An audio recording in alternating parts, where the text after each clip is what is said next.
Romainville. Cahier des plaintes, doléances et remontrances des habitants composant le tiers-état de la paroisse de Romainville.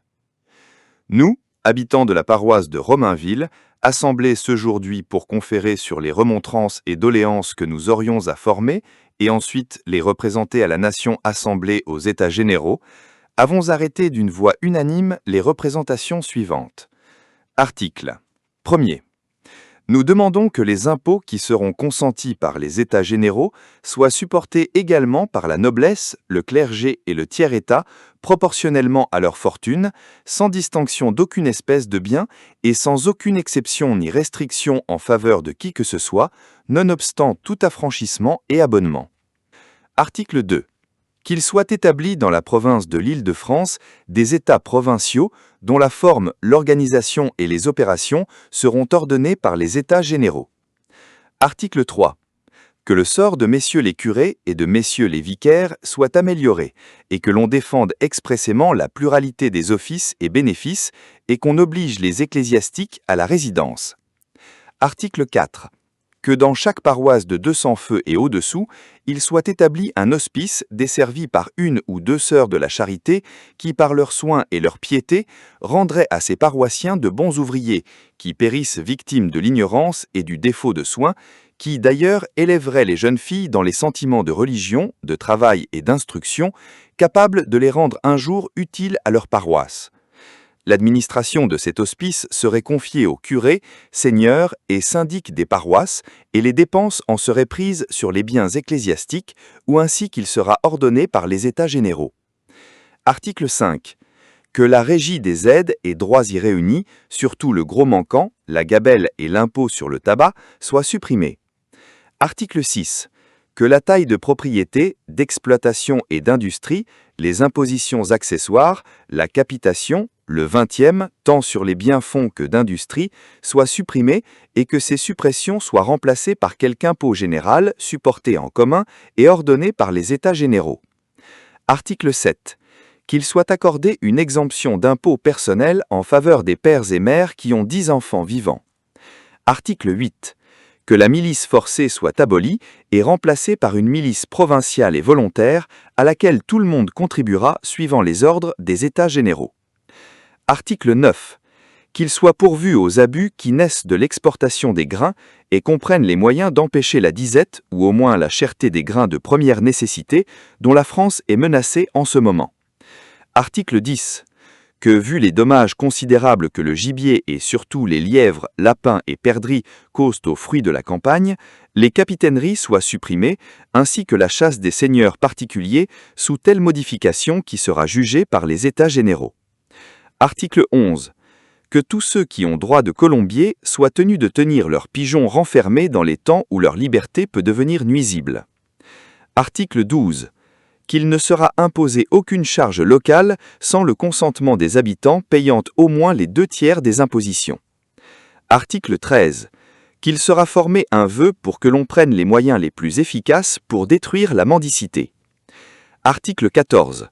Qu'il soit ordonné, surtout dans les campagnes, que l'on ne pourra intenter un procès sans s'être présenté d'abord devant des juges de paix, qui termineraient à l'amiable les contestations ou qui donneraient leur avis pour être portés devant le juge. Que de procès par ce moyen seraient étouffés dès leur naissance. Comme la plantation des bois dans les terres de culture porte beaucoup de préjudice aux habitants de Romainville, en particulier, il supplie les États généraux d'ordonner qu'on ne pourra planter des bois sans les environner d'un fossé large de 4 pieds et profond de 3 pour préserver les habitants du tort qu'ils leur causent. Signé d'Argent, Lecouteux, Ève, Jean-Claude Trostin, Alexis Ève, Bréveur, Jacques Voland, Louis-François Lecouteux, Pierre Aubin, Louis-Henri Lecouteux, Nicolas Jean Lecouteux, Demercy d'Arc, Trottin, syndic, Fennes. Cette vidéo podcast se veut un texte lu principalement et illustré notamment par des références originales. On peut se procurer la publication auprès de l'éditeur. Ou consulter la publication dans les bibliothèques où elle est disponible ou auprès d'aide structures comme les sociétés historiques implantées dans les communes.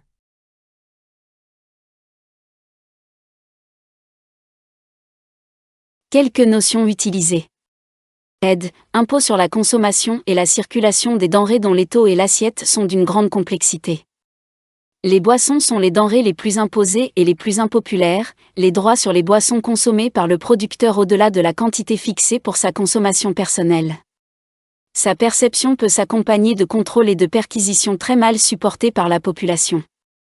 Bénéfices, charges ecclésiastiques, on distingue les bénéfices majeurs, attribués par le roi, rente, fermage, et les bénéfices mineurs, dont les titulaires sont choisis par concours ou par des patrons, laïcs ou ecclésiastiques.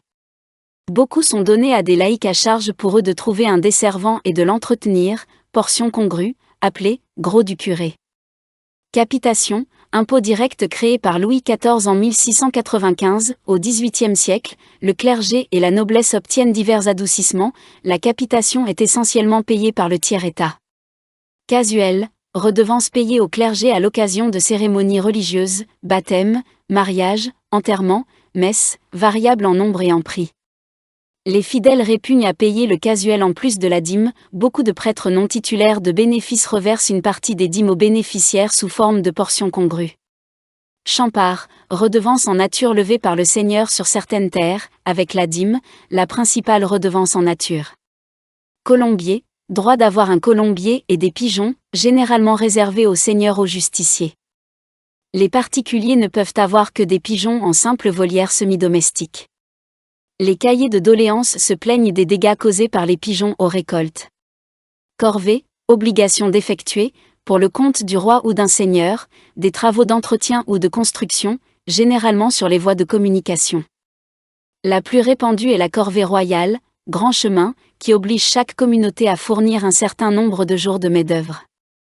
Bien que l'exemption soit interdite, beaucoup se rachètent, elle est parfois remplacée par une imposition en argent, inégale et critiquée. Dîme, impôt payé au clergé, levé avant tout autre impôt sur les récoltes, sauf bois, étangs, prairies naturelles. On distingue grosse dîme, vin, céréales, et menu dîme, fruits, légumes. Créée pour subvenir aux besoins du culte, sa quotité est d'environ 1/10. Souvent perçue par des bénéficiaires absents, elle est très critiquée. Droit de minage, droit perçu au nom du seigneur qui fournit la mesure et paie un mesureur pour constater légalement la quantité de grains vendus. Gabelle, impôt indirect sur le sel, monopole d'État. Les gabelous ont droit de perquisition dans les maisons pour traquer la contrebande, leurs méthodes brutales et amendes sont particulièrement haïes. Laboureurs, paysans, propriétaires ou fermiers, possédant au moins une charrue et les animaux de trait. Péage, taxe payée au roi ou au seigneur pour le passage de personnes, bestiaux ou marchandises, ponts, chemins, rivières, entrées de ville.